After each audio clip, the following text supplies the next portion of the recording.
Noah Joeldi asks, "What is the symbolism of North-South Korea, capitalism dystopia versus communism dystopia? South Korea, lowest birth rate and highest suicide rate." Yeah.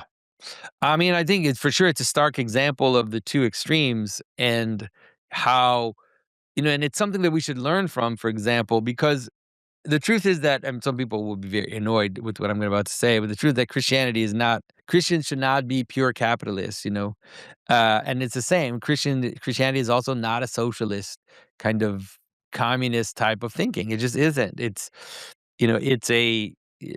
has a idea of personal individual responsibility, but it also has this important idea that we should care for the widow and the people that are weak.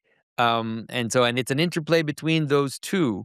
And what you see in North and South Korea, which is important, is that especially you see that in Western Christians. This is something that happened to me recently, by the way.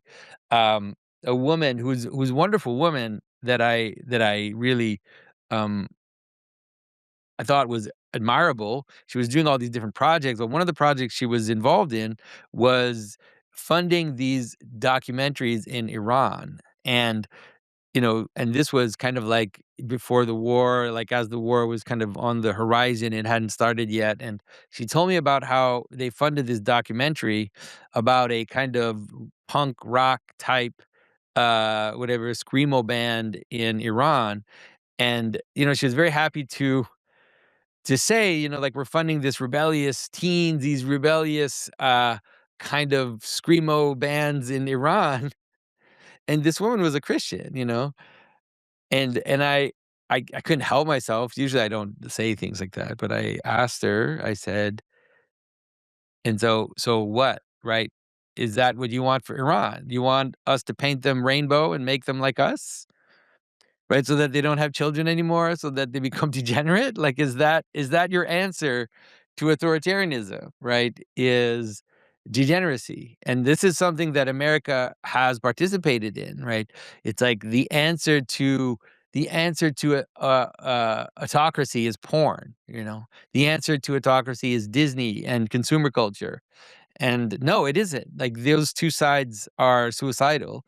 And I think North and South Korea are two examples where you see that, where the degeneracy of South Korea is basically suicidal. Like they will they're just not producing humans and making people that are full of despair. And the autocracy of North Korea is a nightmare where people live in abject poverty, and there are hundreds of thousands of people in work camps, and so I think it's a stark wake up call for us to think that the solution to, for example, Muslim countries, let's just make them like us. Let's free Iran and make them like us so that they become degenerate and that they don't have children anymore and that they, it's like, not sure that that's the solution. I'm not a fan of Islamicism and, autocracy, but I'm not sure that making them like us is the solution to that, so yeah, so that's my take on that. That's my take on that.